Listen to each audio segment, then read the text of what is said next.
চাকরি প্রত্যাশী বন্ধুরা, আশা করছি সবাই ভালো এবং সুস্থ আছেন। তো আজকে আবারও হাজির হলাম হলো এসএসএস, পিসিডি এবং ওয়েব ফাউন্ডেশন, এই তিনটা এনজিও নতুন করে নিয়োগ নিবে। প্রায় 600 জনের মতো লোক নিয়োগ নিবে এবং এখানে বিনা অভিজ্ঞতা ফিল্ড অফিসার পদে নিয়োগ নিবে, অভিজ্ঞতা ছাড়া। তো এখানে যে বেতনের কথা আছে, প্রচুর বেতন, ঠিক আছে। তো এখানে বিভিন্ন ক্যাটাগরি থাকবে এবং আপনাদের এখানে যে আবেদন প্রসেস এবং কীভাবে আবেদনগুলো ডাক আসার সম্ভাবনা বেশি থাকে এবং এখানে আপনি কোন পর্যায়ে আবেদন করতে পারেন, তার মধ্যে একটা হচ্ছে আপনার হলো এসএস যেটা আছে, এটা কিন্তু সম্পূর্ণ সাক্ষাৎকারে যেটা আবেদন আছে, অর্থাৎ আপনি এখানে কোনো প্রকার আপনার দেখা গেল চিঠি পাঠানোর পরে আপনার ডাক আসবে কিনা এই ধরনের বিষয় থাকবে না।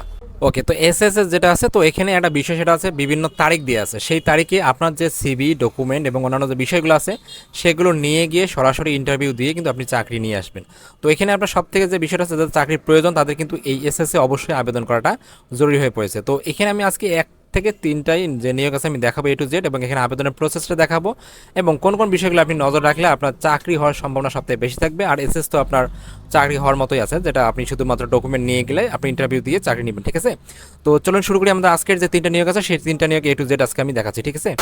সর্বপ্রথম যেটা আছে ওয়েব ফাউন্ডেশন, এটা দৈনিক প্রথম আলোতে প্রকাশ করা হয়েছে 4 মার্চ 2025 তারিখে, ঠিক আছে। এখানে তারা যে রিজিওনাল ম্যানেজার আছে এখানে 5 জন নেবে এবং এরিয়া ম্যানেজার 10 জন নেবে, তাছাড়া আছে ইউনিট ম্যানেজার নেবে হলো 10 জন, এবং এখানে যেটা আছে অ্যাসোসিয়েট যে ইউনিট ম্যানেজার সেখানে নেবে 10 জন, এবং তা বাদে আপনার এখানে কমিউনিটি ডেভেলপমেন্ট অফিসার সিডিও যেটা আছে এখানে নেবে 50 জন, যেটা আমাকে ফিল্ড অফিসার বলে থাকি। তো এখানে যে ফিল্ড অফিসার যে বিষয়টা আছে তারা এখানে বলছে যে আপনাকে দ্বিতীয় যেটা আছে আমাদের PCD, programme for community development, যেটাকে পিসিডি বলে থাকি।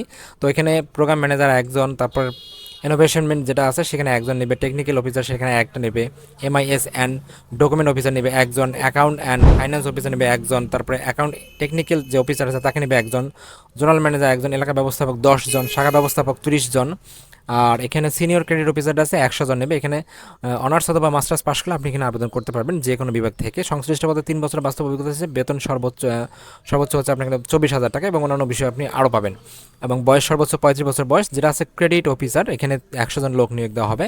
এখানেও স্নাতক পাস, তারা এখানে জিপির কথা বলছে 2.5 থেকে 3.50 এবং এইচএসসিতে কমপক্ষে 3 থেকে 4.50। এখানে কোনো প্রকার অভিজ্ঞতার প্রয়োজন নাই। এখানে বয়স 28 থেকে 35 বছর বয়স। এখানে বেতন প্রথম অবস্থায় 18,000 টাকা, পরবর্তীতে আবার বাড়ানো হবে। হিসাব রক্ষক কাম আইটি সহকারী এখানে 50 জন নেবে। এখানে মাস্টার্স পাস অবশ্যই থাকতে হবে এবং কম্পিউটার পারদর্শী হতে হবে। সংশ্লিষ্ট পদে 2 বছর বাস্তব অভিজ্ঞতা লাগবে। সর্বোচ্চ 30 থেকে 35 বছর বয়স, 18,000 টাকা বেতন প্রথম অবস্থা। তোরা এখানে কিছু বিষয়ের কথা উল্লেখ করছে, যেমন মনে করেন যে 7, 8, 9, 10 প্রার্থীদের জন্য পিকেএসএম অর্থায়নে এবি গ্রেডে তারা আবেদন করবে, আর কি বাস্তব অভিজ্ঞতা থাকা লাগবে, আর কি বাস্তব অভিজ্ঞতা থাকতে হবে। এবং 1 নং থেকে 6 নং পদের ক্ষেত্রে সংশ্লিষ্ট পদে বাস্তব অভিজ্ঞতা থাকতে হবে। অভিজ্ঞতা প্রমাণের জন্য আর কি বর্তমান যে আপনার সার্টিফিকেট আছে সেটা তো অবশ্যই থাকতে হবে। এবং 1 থেকে 8 নং পদের প্রার্থীদের ইংরেজিতে লেখার এবং কম্পিউটার পরিচালনার দক্ষতা থাকতে হবে। আগামী 25শে মার্চ 2025 তারিখের মধ্যে সদ্য তোলা 2 কপি পাসপোর্ট সাইজের রঙিন ছবি, জাতীয় পরিচয়পত্রের ফটোকপি, সকল শিক্ষাগত যোগ্যতার সনদপত্র, অভিজ্ঞতা সনদপত্রের সত্যায়িত অনুলিপি এবং মোবাইল নম্বর সহ আবেদনপত্র নির্বাহী পরিচালক, পিসিডি, রাধানগর, মক্তব মোড়, পাবনা 6600, এই ঠিকানা আপনাকে পাঠাতে, অথবা ইমেল করতে। ইমেল এখানে যে বিষয়টা বলছে তারা, অথবা ইমেলের যে বিষয়টা আছে, ইমেলে আবেদন গ্রহণযোগ্য নয়। 7 থেকে 12 নং পদের জন্য শিক্ষানবিশকাল অতিক্রম করার পর সংস্থার পলিসি অনুযায়ী আপনাকে কিন্তু নিয়োগ দেওয়া হবে এবং ইনক্রিমেন্ট 3টি উৎসব ভাতা, প্রভিডেন্ট ফান্ড, গ্র্যাচুইটি, এগুলো সবগুলো কিন্তু আপনার 1 থেকে 6 নং পদের জন্য 3টি উৎসব ভাতা, যাতায়াত ও মোবাইল ভাতা সহ প্রযোজ্য হবে। খামের উপর অবশ্যই পদের নাম উল্লেখ করতে হবে। বিজ্ঞপ্তিতে ওয়েবসাইট এবং ফেসবুকে আপনি ভিজিট করে দেখতে পারবেন। এবং এখানে আবেদন করতে গেলে আপনার কোনো প্রকার টাকা দিতে হবে না, জাস্ট আবেদনপত্রের সঙ্গে আপনার বিভিন্ন যে ডকুমেন্টগুলো আছে সেগুলো কিন্তু পাঠিয়ে দেবেন। এবং 3 নম্বর যেটা আছে আমাদের নিয়োগটা, এই নিয়োগটা কিন্তু অত্যন্ত গুরুত্বপূর্ণ, কারণ এই নিয়োগটা আপনাকে সরাসরি কিন্তু আপনি এখানে চাকরি পাওয়ার সম্ভাবনা বা সুযোগ পাচ্ছেন। আর এখানে পদের নাম হচ্ছে লোন অফিসার ডিরেক্টলি, এবং ফিল্ড অফিসার যেটা আমি বুঝতে পারতেছি এখানে 200 জন লোক নেবে, বাংলাদেশের যে কোনো কর্ম এলাকায় আপনাকে চাকরি দেবে। তাদের যে সংস্থা আছে বা যে এনজিও আছে যেখানেই থাক না কেন, তাদের সেন্টার বা আপনাদের হলো যে তাদের যে সংস্থা সেখানে আপনাকে নিয়োগ দেবে। আপনাকে সেখানে চাকরি করার যে ইচ্ছা সেটা কিন্তু থাকতে হবে। আপনার এখানে ইচ্ছার বিষয়টা পরবর্তীতে দেখা হবে। তারা এখানে বলছে যে স্থায়ী অবস্থায় বা অস্থায়ী, তারা এখানে বলছে যে স্থায়ী অবস্থায় বেতন হবে আপনার হলো 22,000 থেকে শুরু করে 24,000 টাকা, এবং অস্থায়ী হবে আপনার 20,000 থেকে 22,000 টাকা। এখানে আপনি অনার্স এবং মাস্টার্স পাশ করলে আবেদন করতে পারবেন। বয়স সর্বোচ্চ হচ্ছে 39 বছর বয়স। তার মানে এখানে যারা এইচএসসি পাস করছেন এবং অনার্স পাস করছেন তারা কিন্তু এখানে, অর্থাৎ এইচএসসি কিন্তু নিবে না, এখানে অনার্স পাস করছেন যারা তাদের কিন্তু নিবে। এবং আমরা এখানে যে বিষয়টা দেখতেছি সেটা হচ্ছে তারা এখানে বিভিন্ন জেলার কথা বলছে, যেমন বরিশাল, গাজীপুর, যশোর, নরসিংদী, মাদারীপুর, খুলনা, মিরপুর, ঢাকা, এই জায়গাগুলোতে তারা এখানে তারিখ দিচ্ছে এবং সময় দিচ্ছে। এই তারিখে এই সময়, অর্থাৎ দেখা গেল ঢাকা যেটা আমরা দেখতে পাচ্ছি যে গাজীপুরে 11/1/2025, ঠিক আছে।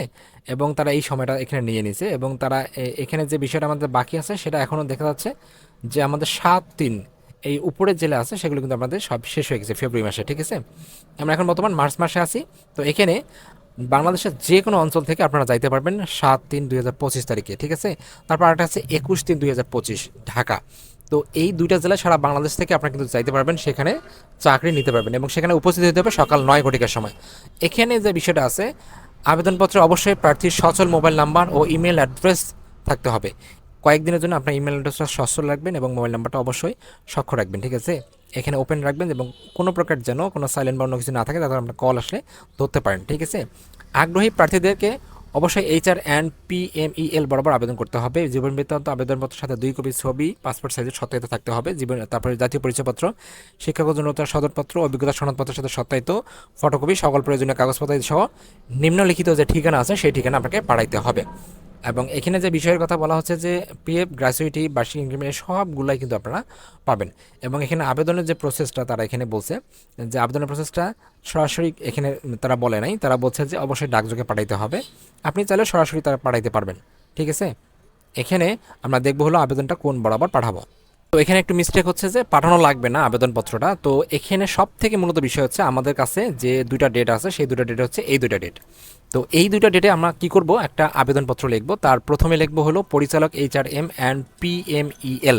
তারপরে আপনার যে ঠিকানায় আর কি উপস্থিত হইতে চাচ্ছেন সেই ঠিকানায় দেবেন। দেখা গেলো আমি এই ঠিকানায় উপস্থিত হব আবেদনপত্র নিয়ে এবং এখানে আমি ইন্টারভিউ দেবো।